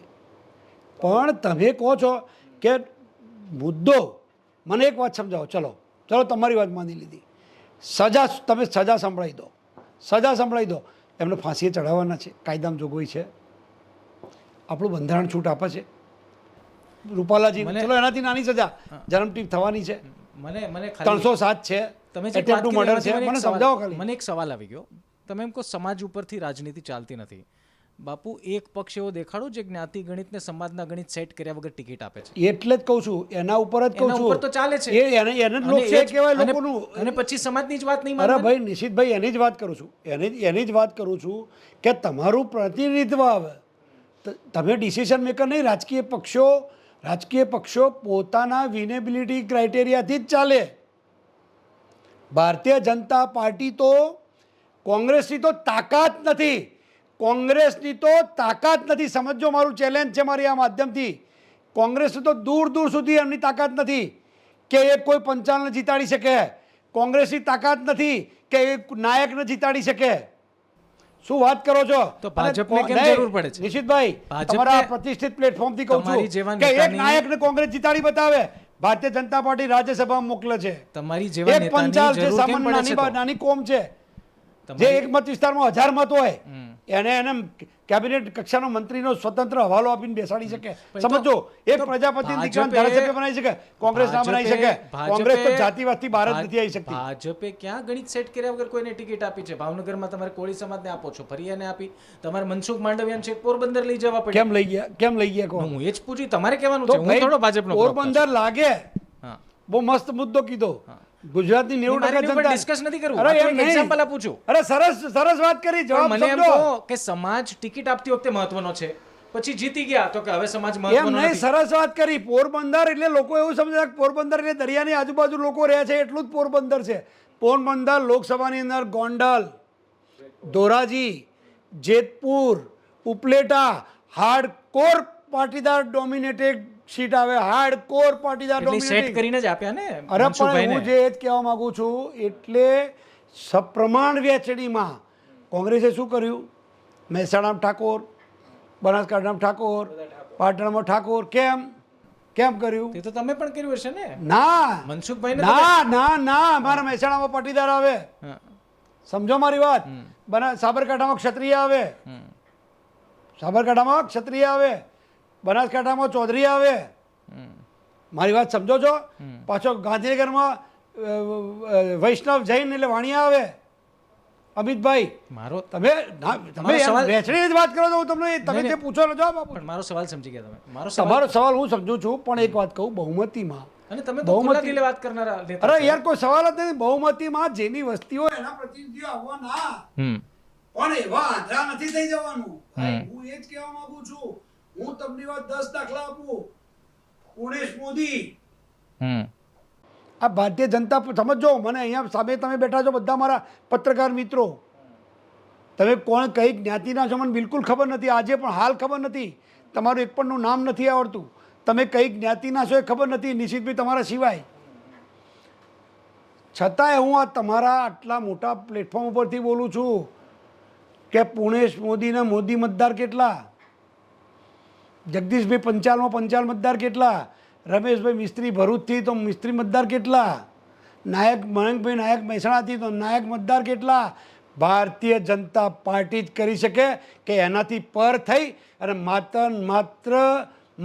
માત્ર ગુણદેશ અને પાર્ટીની લાઇનથી, પાર્ટીના પ્રોગ્રામ, પાર્ટીના વિચારધારા એને percentage અને માં વેચી દીધા. એચિવમેન્ટ ઓફ ગવર્મેન્ટના આધારે આ ઉમેદવારો મૂકે છે. પર્સન્ટેજમાં વેચી દઈએ એવા તમે જે એક્ઝામ્પલ આપ્યા એવા 20%, પણ બાકી જ્ઞાતિના સેટિંગ વાળા તો 80% ને. એનો મતલબ એવો થયો કે તમે કહો છો એ રીતે બહુમતીને અન્યાય કરવાનો? નહીં, ના, ના, હું અમે બહુમતીને સાચવવાની સાથે સાથે તમે ક્ષત્રિયોનું કીધું કે બહુમતીની- જીદ ખોટી હતી એટલે કહું છું. જો કોંગ્રેસી વિચારધારાને તમે કહો છો ને એ વિચારધારા ચાલીએ ને તો એક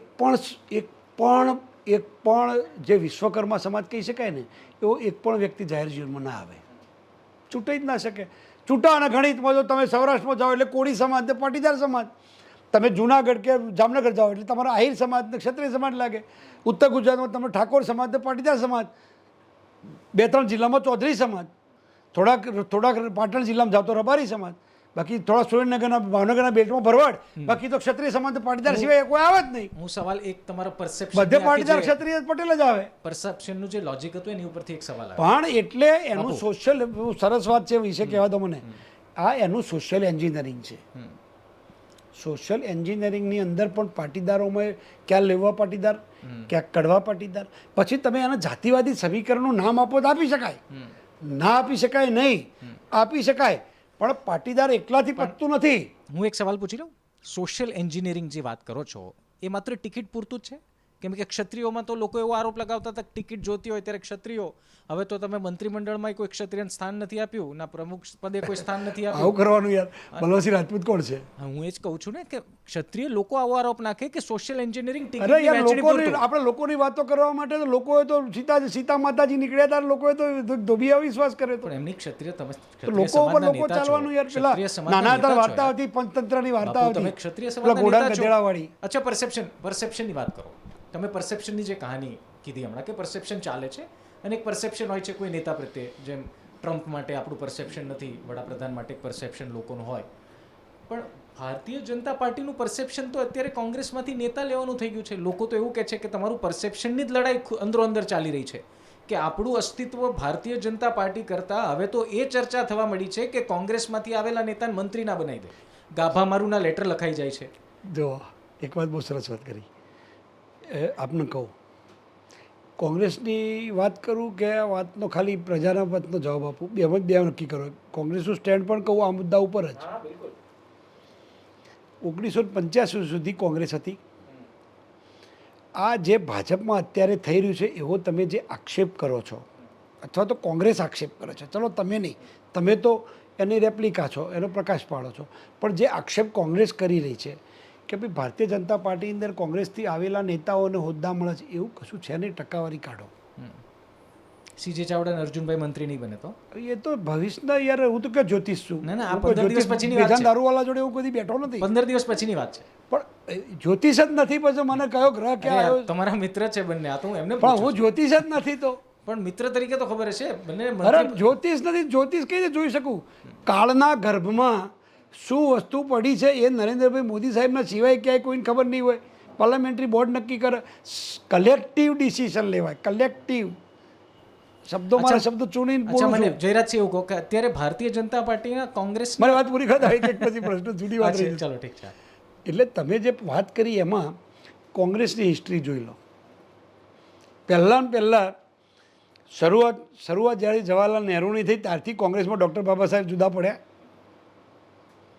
કોંગ્રેસમાં નહોતા, એમની Republic party of India RPI એમનું જુદું હતું, બરાબર. કોંગ્રેસે બાબા સાહેબને સામે ઉમેદવાર ઊભા રાખેલા, ડૉક્ટર બાબા સાહેબને હરાવેલા.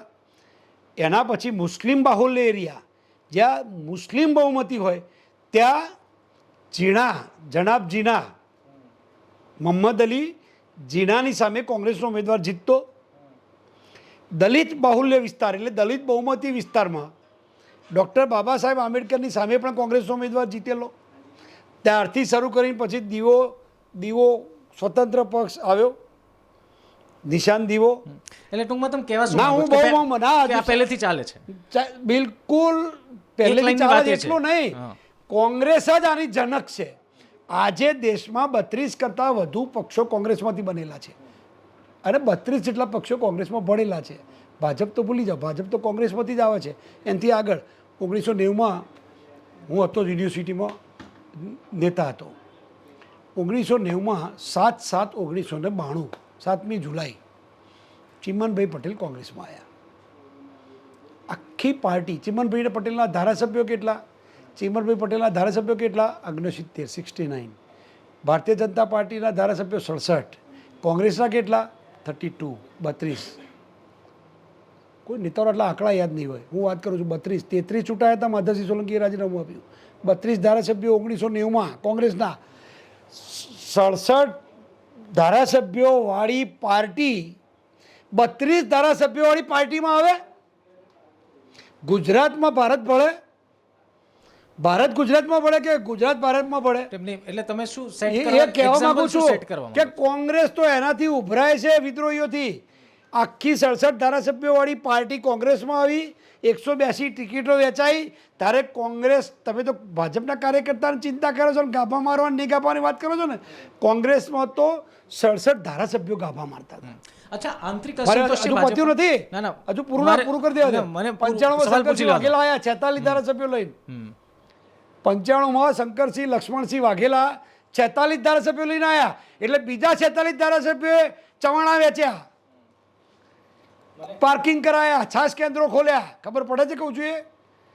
બાકીના કોંગ્રેસ એના પછી ફરીથી બળવો થયો ગોરધનભાઈ ઝડપિયા અને ગુજરાત પરિવર્તન પાર્ટી ગુપપા એના બીજા થયા. એનો એક ભૂતકાળમાં એક ભોગ હું બનેલો છું ખેરાલુમાં, મારા ઉપર પડેલું છે સ્કાય લેબ. મારી વાત સમજો છો?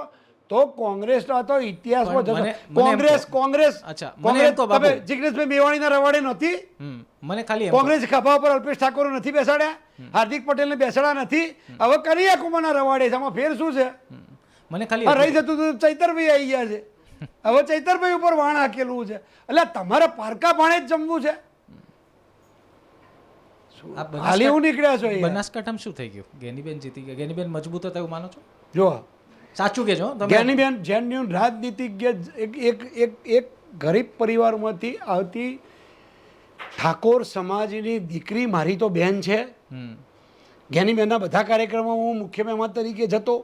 હું ભાજપમાં જોડાયો, રાજીનામું આપ્યું. એના 4 દિવસ પહેલાં એક એમ્બ્યુલન્સનું ઉદ્ઘાટન મારા હાથે કર્યું છે. જ્ઞાનીબેન ધારાસભ્યનું ઉદ્ઘાટન મારા હાથે, અમિતભાઈ ચાવડા પ્રદેશના પ્રમુખનું ઉદ્ઘાટન મારા હાથે. એવા મારા નજીકના જ્ઞાનીબેન છે, મારી બેન કરતાં અધિક નજીક છું એમની. છતાં પણ કહું છું કે જ્ઞાનીબેન એક કાર્યકર્તાની શોધ હતી. એટલે રેસના ઘોડાને પહેલીવાર કોંગ્રેસે મેદાનમાં ઉતાર્યો. નકર શાદીના ઘોડા જ ઉતરે. લોકસભા લડે, હારે તો વિધાનસભા આવી જાય, બેમાં હારે તો પાછા સંગઠનમાં આવી જાય. પાછી ચૂંટણી હોય તો આવતી જ હોય.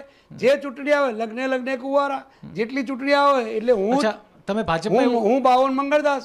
તમે ગેનીબેનને તો ઓળખો છો, કોંગ્રેસમાં જ હતા. તમે ભાજપમાં હતા અત્યારે તો ભાજપમાં જ હતા, તો કીધું નહીં કે રેખાબેન આ રેસના ઘોડા અમે પાછા પડશે?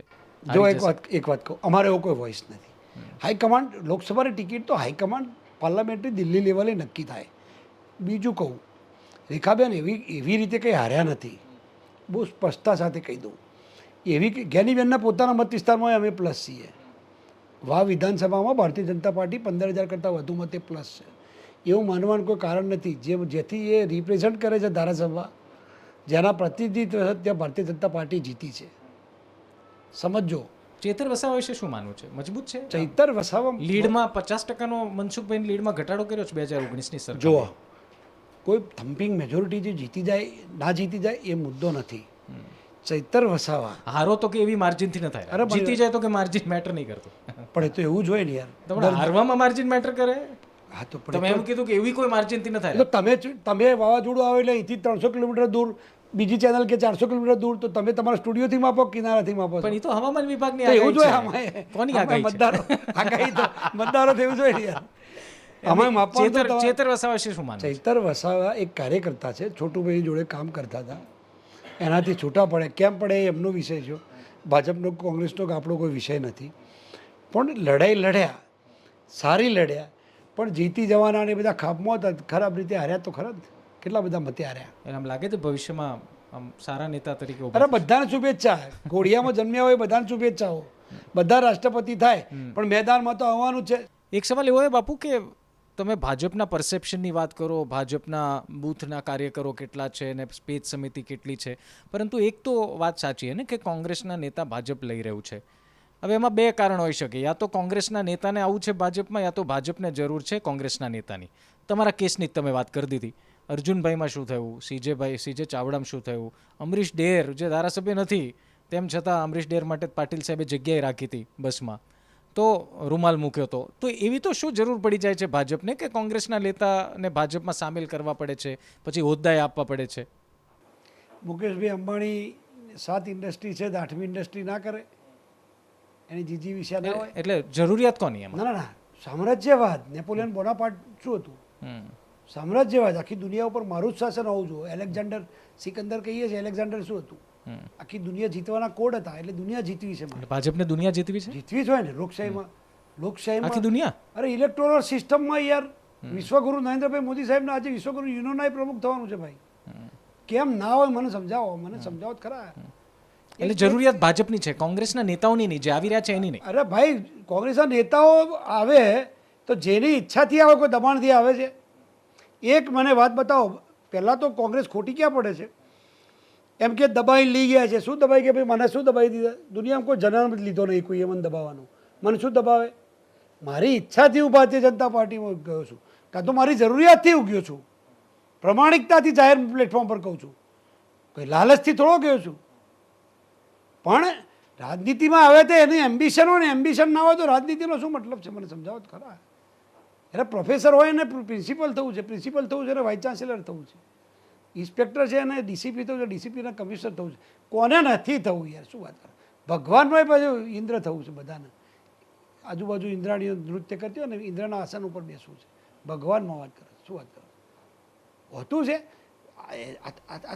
એના ઉપર તો દુનિયા ટકેલી છે. એટલે તો પાછી ફિલોસોફી છે. ના ના, એ તો સમજી ગયો. એટલે એ નક્કી હોય છે કે જયરાજસિંહ કોંગ્રેસમાંથી ભાજપમાં આવે પછી જયરાજસિંહને 1-2 વર્ષ પછી એમને કોઈ હોદ્દો આપો, એટલે એ જયરાજસિંહની ડિમાન્ડ હોય કે પછી ભાજપ ખુશ થઈને તમારી ક્રેડિબિલિટી અને કેપેબિલિટીની પાછી વાત આવી જાય? ગુણ દોષના આધારે મેરિટ પર એવું છે. સર્વાઈવલ ઓફ ફિટેસ્ટનું કહ્યું મેં. એટલે એવું કેવું મેરિટ કે ધારાસભ્ય ચાલુ ધારાસભ્ય તરીકે રાજીનામું આપી દો, પેટા ચૂંટણી ફરી નહીં નેતાની જીતે, ખાલી બ્રાન્ડ અલગ હોય અને પછી પાછા મંત્રી પણ બની જાય? પણ સિલેક્શન હોય છે.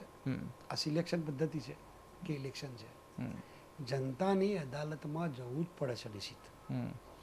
જે પ્રજાએ અર્જુનભાઈ મોઢવાડિયાને 7-8-10 હજાર મતથી ચૂંટીને મોકલ્યા છે, એ જ પ્રજા, એ જ મતદાર, એ જ વિધાનસભા ક્ષેત્ર, એ જ અર્જુનભાઈ મોઢવાડિયા 1 લાખ મતે જીતે છે. મને ખાલી એટલું સમજાવો, વ્યક્તિગત સવાલ. સમજો છો? સમજી ગયો. જનતાની અદાલતમાં રિપ્રેઝન્ટેશન ઓફ પીપલ્સ એક્ટ 1951 જે લોક પ્રતિનિધિત્વ ધારો છે એના નિયમ મુજબ લો ડિફેક્શનમાં તમારે રાજીનામું આપીને જવું જ પડે છે. મને ખાલી એટલું સમજવું છે, આ વ્યક્તિગત સવાલ છે, કેમ કે આપણે બંને, મેં એન્કર તરીકે અને તમે એક પ્રવક્તા તરીકે ડિબેટ ઘણી બધી કરી છે, અને તમારા સ્વભાવ અને તમે પ્રવક્તા તરીકે તમારો ઓન એરમાં જે તમારો વલણ હોય છે એનાથી હું સારી રીતે વાકેફ છું. કોઈ નેતા માટે કેટલું અઘરું છે કે રાતોરાત સપનામાં વિચારધારા બદલાઈ જાય? કારણ કે આખરે તો પોલિટિક્સ એક વિચારધારા છે, તો માનો છો? સંમત છું. હવે વિચારધારા રાતોરાત 17 તારીખે જયરાજસિંહ રાજીનામું આપે કારણ કે કોંગ્રેસમાં ક્યાંક ને ક્યાંક દુઃખી છે, અને 5 દિવસ પછી એટલે 22/2/22 5 દિવસમાં જયરાજસિંહને એમ થઈ જાય કે ઓહો, હવે તો હું મારી વિચારધારા બદલાઈ ગઈ છે, સેન્ટ્રિક અથવા તો લેફ્ટિસ્ટથી પ્યોર રાઇટિસ્ટ થઈ જવું છે. તો એક નેતા માટે તો અઘરું નથી આ? અને જનતાને સમજાવવું એ અઘરું નથી? જયરાજસિંહ કદાચ ખેરાલુમાં જઈને એમ કે ગઈકાલ સુધી ભાજપના નેતાને હું ચેનલ ઉપરથી ચેલેન્જ આપતો હતો, હવે એ જ ભાજપના નેતાની બાજુમાં હું બેઠીને તમારા વખાણ કરીશ, તો એ જયરાજસિંહ માટે અઘરું નહોતું? પણ એને તો સ્પોર્ટ્સમેન સ્પિરિટ કહેવાય છે ને.